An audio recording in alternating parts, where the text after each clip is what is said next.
Hello दोस्तों। तो कुछ दिनों पहले हम लोगों ने टेंस की क्लास स्टार्ट किए थे। अगर आपने वो वाली वीडियो नहीं देखी तो लिंक डिस्क्रिप्शन में मिलेगा, देख लीजिए। तो उसमें हम लोगों ने सीखे थे टेंस तीन प्रकार के होते: present tense, past tense, future tense. और इन तीन प्रकार को चार चार भागों में बांटा गया है। तो ये इतना तो हम लोगों ने सीख लिया था। तो हम लोग आज यही सीखने वाले हैं कि इन चार भागों को ही सीखने वाले। तो चार भागों में पहला हम लोग सीखेंगे इनडेफिनिट से शुरू करते हैं। तो चलो, इससे पहले आपको एक चीज़ तो आनी चाहिए, वो है सब्जेक्ट, ऑब्जेक्ट, वर्ब। इन तीनों के बारे में आपको ज़रूर नॉलेज होनी चाहिए, और ख़ास तौर पर वर्ब। वर्ब बहुत इम्पोर्टेंट है। तो सबसे पहले देखते हैं वर्ब, यानी जिसे हिंदी में क्रिया कहते, काम। कोई काम है तो वही वर्ब कहलाता है। और सब्जेक्ट, सब्जेक्ट व्यक्ति को कहते हैं, हम, तुम, ये सब सब्जेक्ट कहलाएंगे। ऑब्जेक्ट, वस्तु, किसी वस्तु को ऑब्जेक्ट कहते हैं।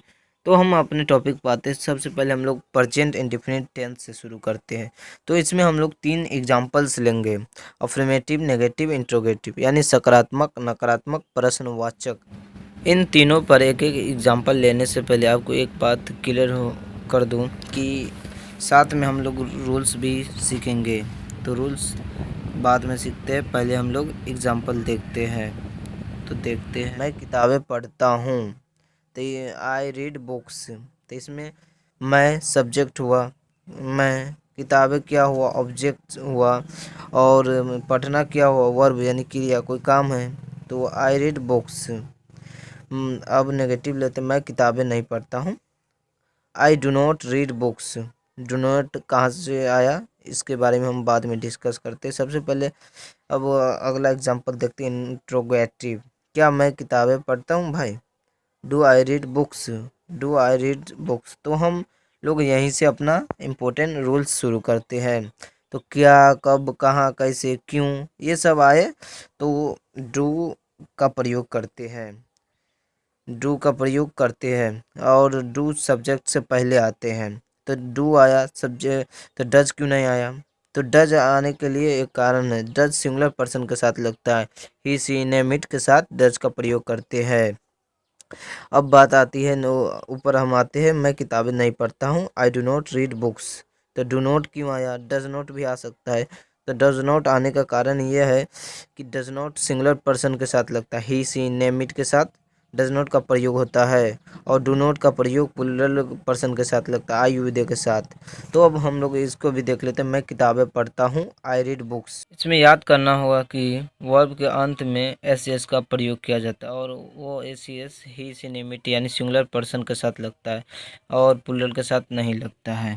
तो आई होप क्लियर है। तो जैसे हम एक एग्जांपल लेते हैं, वह किताब पढ़ता है, ही रीड्स बुक। तो वो रीड क्या है, एक वर्ब है, तो इसी के अंत में एस लगा। तो यानी हमें ये समझ में आया कि अफर्मेटिव सेंटेंस में अगर सिंगुलर पर्सन है तो उसके अंत में, वर्ब के अंत में एस का प्रयोग करेंगे। और नेगेटिव में डू या डज, डू डू प्रयोग होता है प्लूरल के साथ, और डज का प्रयोग सिंगुलर के साथ होता है। और इंट्रोगेटिव में डू सबसे पहले लिखते हैं। आई होप क्लियर है। तो इतना बहुत अच्छे से समझना चाहिए, क्योंकि ये अगर आपको क्लियर हो जाती तो आपको अंग्रेजी में थोड़ी पकड़ बन सकती है। तो अगर आपको अंग्रेजी बोलनी है तो ये सीखना पड़ेगा। तो चलो, प्रेजेंट इंडेफिनिट टेंस खत्म, आप पास्ट इंडेफिनिट टेंस को देखते हैं। तो इसका हिंदी होता है कोई काम हो चुका है। ये टेंस बताता है कोई काम हो चुका है भाई। अब इसमें तो हम सबसे पहले रूल्स देखेंगे। सकारात्मक वाक्य में वर्ब की सेकंड फॉर्म का प्रयोग करते हैं, जैसे कि तुम पंजाबी बोलते थे या तुमने पंजाबी बोली। You spoke Punjabi. तो इसमें यू सब्जेक्ट है, और स्पोक वर्ब है, और पंजाबी ऑब्जेक्ट है। तो वर्ब है तो वर्ब के फर्स्ट फॉर्म से सेकेंड फॉर्म में चेंज करना, यानी स्पीक से स्पोक में बदल दिया गया है यहाँ पर। तो आई होप क्लियर है। अब हम नेगेटिव एग्जांपल देखते हैं, जैसे तुम पंजाबी नहीं बोलते थे, you did not speak Punjabi. तो इसमें डिड नॉट आया और स्पीक आ गया। तो यानी डिड नॉट आने पर वो वर्ब की फर्स्ट फॉर्म आया, वर्ब की फर्स्ट फॉर्म आता है डिड नॉट के साथ वर्ब की फर्स्ट फॉर्म। तो यहीं से हमारा रूल शुरू होता है दूसर का। नकारात्मक वाक्य में सब्जेक्ट के साथ डिड नॉट जुड़ता है, और डिड नॉट आता है तो वर्ब के सेकेंड फॉर्म से वर्ब के फर्स्ट फॉर्म में चेंज हो जाता है। तो आई होप क्लियर है। अब हम लोग इंट्रोगेटिव देखते हैं, जैसे कि क्या तुम पंजाबी बोलते थे, डिड यू स्पीक पंजाबी।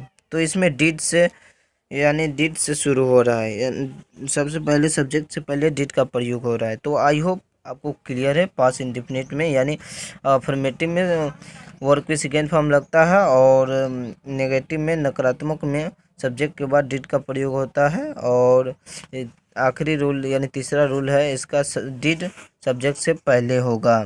तो आई होप क्लियर है। अब फ्यूचर इंडेफिनिट का देखते हैं। तो इसका मतलब होता है भविष्य में कोई काम हो रहा है तो वो बता रहा है, भविष्य में होने वाले काम को बताया जाता है इस टेंस में। अब हम लोग एग्जांपल लेते हैं। आप पंजाबी बोलेंगे, यू विल स्पीक पंजाबी। तो इसमें वर्ब के फर्स्ट फॉर्म आ रहा है और विल आ रहा है। तो विल आता है तो वर्ब के फर्स्ट फॉर्म हमेशा लगता है, विल के साथ वर्ब के फर्स्ट फॉर्म हमेशा लगता है। नेगेटिव, आप पंजाबी नहीं बोलेंगे, you will not speak Punjabi. तो नोट आ रहा है तो वर्ब का फर्स्ट फॉर्म भी आ रहा है। अब इंट्रोगेटिव देखते, क्या तुम पंजाबी बोलेंगे, विल यू स्पीक पंजाबी। तो विल से वाक्य यानी शुरू हो रहा है, इंट्रोगेटिव विल से शुरू हो रहा है। तो विल यू स्पीक पंजाबी, क्या तुम पंजाबी बोलेंगे। तो आई होप क्लियर है आपको। तो इस वीडियो में इतना ही। अब मिलते हैं नेक्स्ट वीडियो में, क्योंकि वीडियो लंबी हो जाती है तो भाई आप लोगों को समझ में नहीं आएंगे। तो आई होप इतना क्लियर है, आप लोग रूल्स को बारीकी से समझे। Thanks for watching and keep watching learning Aslam. Video पसंद आए तो लाइक कर दो और दोस्तों में शेयर कर दो, फाड़ दो वीडियो को।